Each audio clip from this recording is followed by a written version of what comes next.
rumble, a summer shower,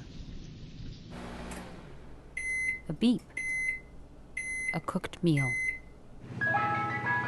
a melody, a reinforcement. We have learned that these things somehow go together. Another example. I got a speeding ticket not too long ago, and I noticed that for a while after that, I was feeling very nervous whenever I saw a police officer or a police car. I was getting like this kind of racy feeling, Why?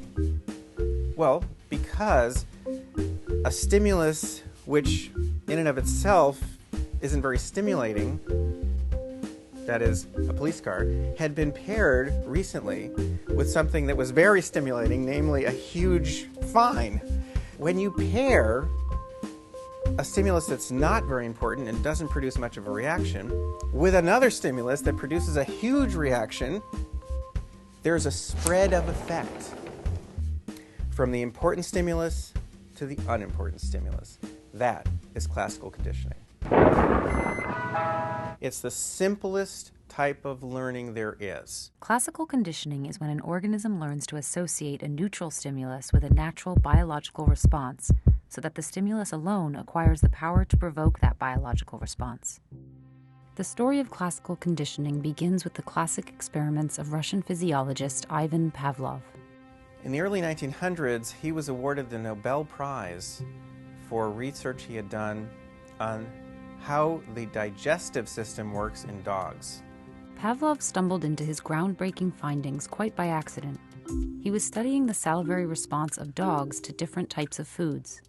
So he's got the dog basically in restraints. He's got a cannula connected to the salivary gland. Pavlov would put some food, or is actually a food powder, in a dog's mouth. He'd collect saliva from the dog. He noticed that something was happening with these dogs. When the lab assistant would come into the room, the dog would start salivating before the meat ever made it to the dog's mouth.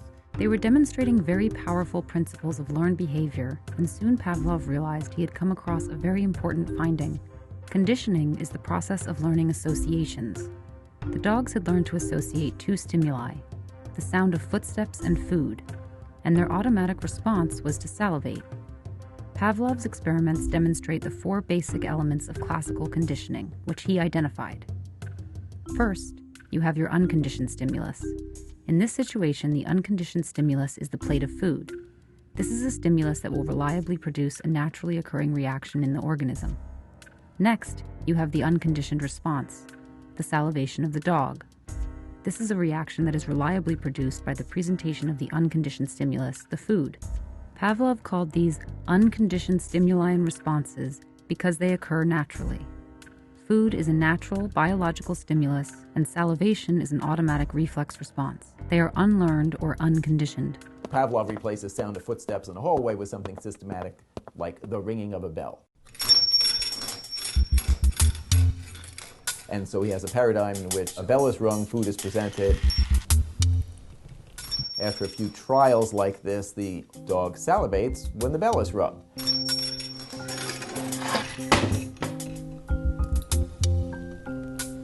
The bell converts from a neutral stimulus to one that, through conditioning, triggers the response of salivation.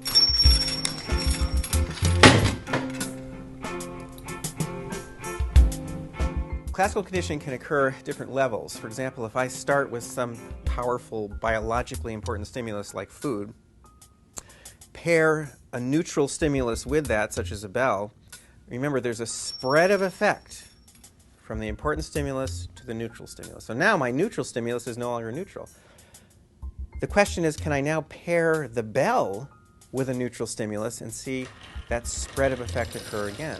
That's called second-order conditioning. Yeah, you can. Once I have this new reflex, this conditional reflex, that means I have a new stimulus that produces its own response. What happens if I repeat the presentation of that stimulus over and over and over again without pairing it with the biologically important stimulus, with the unconditional stimulus? And the answer is, it becomes less and less and less effective. This illustrates extinction, which is the decline of the conditioned response. Even after a conditioned response was extinguished, Pavlov noticed something interesting. If he allowed the dogs to have a brief rest period after extinction and then presented them again with the conditioned stimulus, they displayed a spontaneous recovery of their conditioned response. The bell triggered salivation, just as before. So, take this to a practical level. This is exactly what John B. Watson and his student Rosalie Rayner did in a study they published in the 1920s.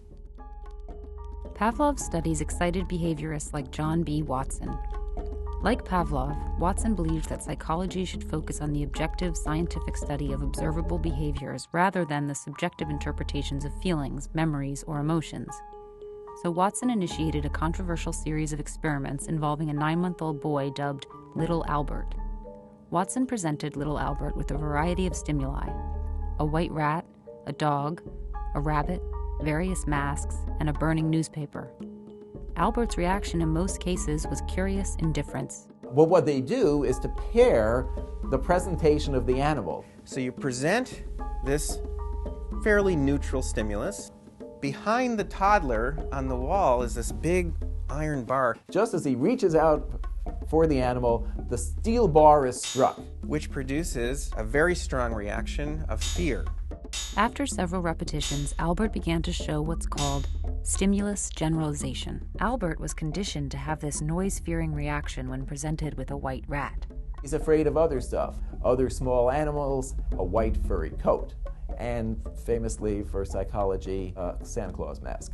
Watson believed that the basic laws of learning were the same for all organisms, from rats to dogs to humans, and that almost all human behavior was a result of conditioning. He argued that the goal of psychology was to predict and control behavior through scientific study. And he was, in a sense, rebellious. He already had envisioned that there might be a psychology that looked different than the psychology that existed. So in some ways, this tradition was one of psychology's super success stories. In other ways, what happened is that the early behaviorists, clearly especially Watson, kind of underestimated the complexity of the human condition, and now we know a bazillion things that just aren't what Watson was thinking back then. One of the areas glossed over by behaviorists is evolution. That an organism is biologically prepared to learn certain associations is another piece of the puzzle. What shapes this predisposition to react to specific stimuli over millions of years of evolution?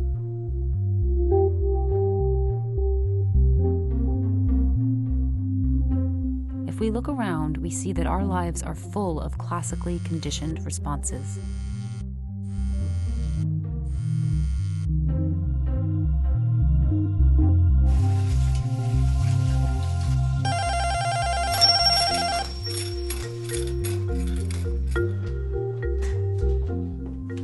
April, is it you?